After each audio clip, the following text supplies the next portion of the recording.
Now, British Telecommunications is expanding its infrastructure and adding to services as it bids to enlarge its footprint on the African continent.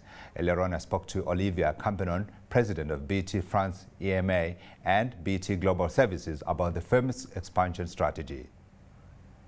Very pleased to announce some further investment in the region and in the country.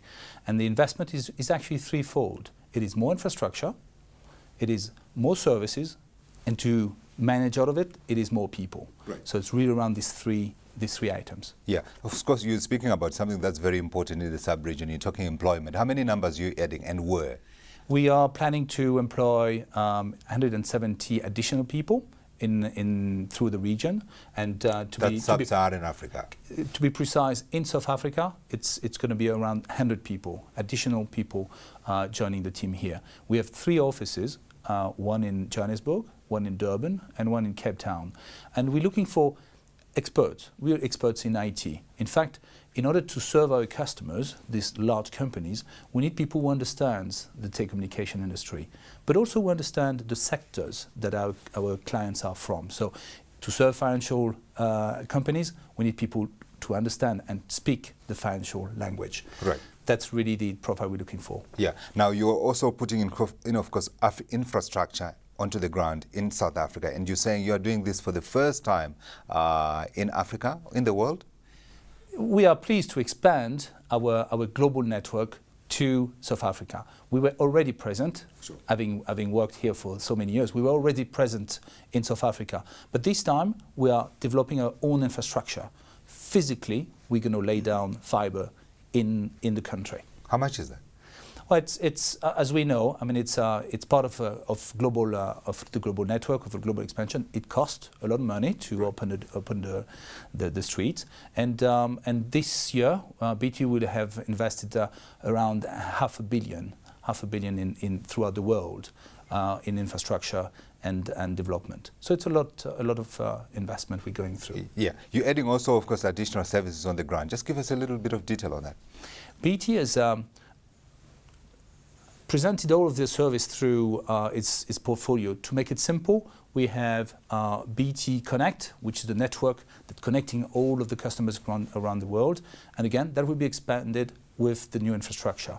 We have BT One, which unified all communication, so that we have more voice services, so that people can actually, better use the mobile and the fixed voice all together. Right. And we have all of the service related to the cloud.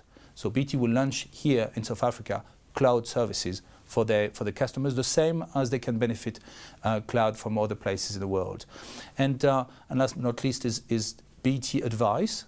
That is all of the expertise that BT is bringing to our customers. So these are the professional services experts that be able to sit down with our customers and side by side help them developing the right services and tools they need for the expansion. Right. So what are you targeting? Why are you putting all this money into the ground? What kind of growth rates are you seeing, and where are you seeing these growth rates?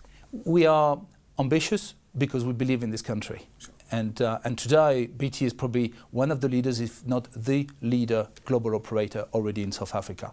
And so we're looking at 2-digit growth. We're looking at doubling the size of our operations.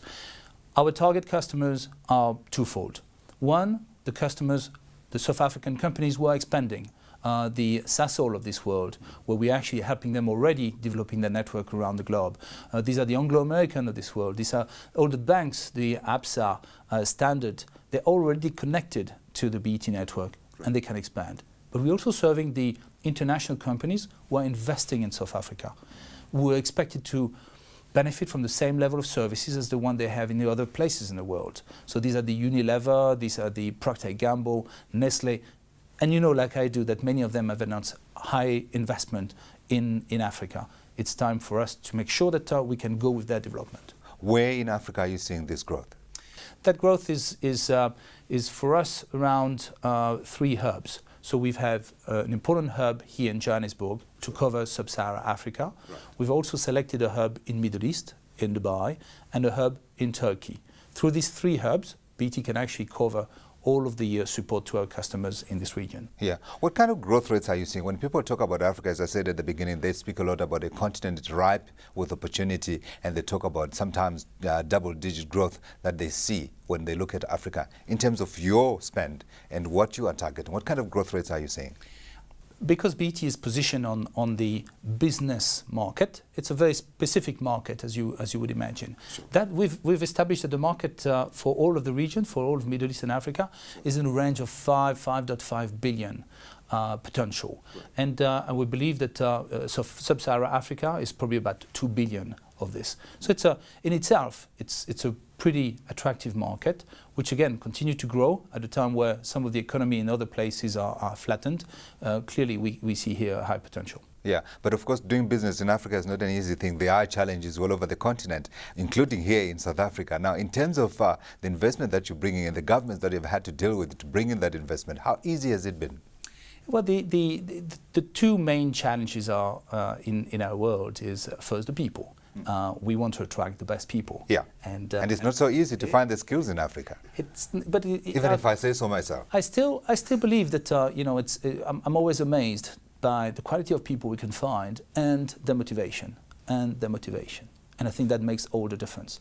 We know service business, and service is about people to people. It's about the ability to create the right relationship. Sure. We have that type of people. We find that type of people. But obviously, it is a competitive market. So we're expecting that the brand, and again, the ambition of BT will be able to further accelerate our ability to hire some more people. The second element is as in any place in the world, is to make sure that we have the rights and therefore the regulator as needed to open up the market and enable us to implement our services.